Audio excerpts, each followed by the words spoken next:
आज आपने देखा होगा बहुत सारी कंपनीज में ले ऑफ हो रहे हैं, साइलेंट ले ऑफ्स हो रहे हैं। उसका कारण तो मैं नहीं जानता। रिजल्ट इन कंपनीज के आप देखेंगे कि बहुत अच्छे-अच्छे आते हैं शेयर मार्केट में। शेयर होल्डर्स को डिविडेंड भी ये लोग बहुत अच्छा देते हैं। अब कारण कुछ भी हो सकता है यार, जनता को दिखाना है या कुछ भी करना है। और ये लोग जो बोल रहे हैं कि मिड और सीनियर लेवल मैनेजमेंट में जो बंदे हैं, एआई के नाम पे बंदे रिप्लेस किए जाएंगे। आई डोंट थिंक सो कि यार चीजें ऐसी हैं। मुझे ऐसा लगता है लोग ऐसे होते हैं कंपनीज में कि वो बैठे रहते हैं, इंतजार करते हैं, भैया अब तो हम इस लेवल पे आ गए, अब कंपनी में मौज ही काटेंगे।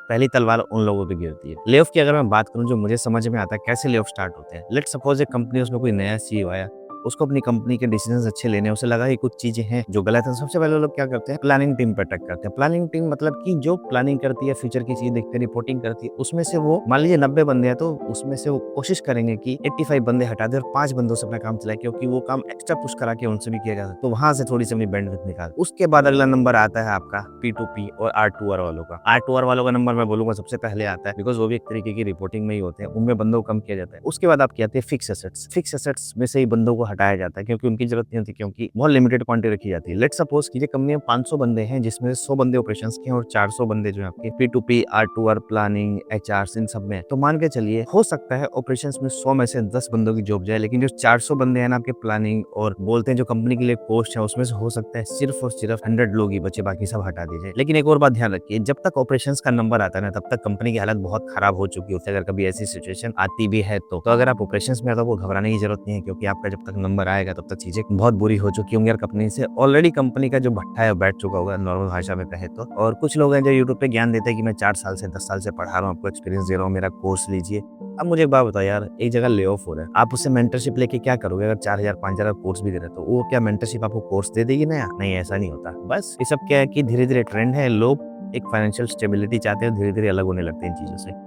और मैं कहूँगा यार, जॉब की लाइफ जो है ना काफ़ी छोटी है यार, आपको ट्राई करते रहना चाहिए। अब देखो मैं एक अच्छे हेल्दी एनवायरनमेंट में बैठा हूँ अभी अपने घर पे, कल को दिल्ली गुड़गांव फिर से पहुंच जाऊंगा, वही गंदी हवा, वही गंदा खाना, प्योरिटी किसी चीज में नहीं। हेल्दी के नाम पे साग खाओ, सब्जी खाओ, जो भी खाओ, क्या पता वो जमुना की तरह केमिकल वाले पानी से भर भर के आ रहा हो। तो ऐसी भी चीजें होती है, क्या कर सकते हैं आप उसके लिए? कुछ नहीं कर सकते भाई। तो ये सब ना मुझे स्कैम लगता है एक तरीके का। तो आपको इन सबसे अगर बचना है, मेहनत करो, खूब मेहनत करो। आजकल जो एआई आ रहा है, मैं तो अपने काम में बहुत ज्यादा एआई को यूज करता हूँ, बहुत ज्यादा मेरी हेल्प करता है, चीजें इंप्रूव करता हूँ, नई नई चीजें सीखता हूँ। अब मैं एक और चीज बताऊँ कि एक्सेल का टाइम ओवर हो गया, पावर बीआई का टाइम आ गया। इस टॉपिक को कभी डिटेल में फिर कभी बात करेंगे, लेकिन हाँ ये बात कहना चाहूंगा, घबराने की जरूरत नहीं है। हर बुरी चीज जो आती है वो एक अपॉर्चुनिटी लेके आती है, ये भी आपके लिए एक अपॉर्चुनिटी है। तो इसको भी खोद डालो, मोड़ डालो, बना डालो अपना जीत का जरिया। तो मिलते हैं आपसे एक और नए वीडियो में। टिल देन मेरा एंजॉय करो आप वीडियो।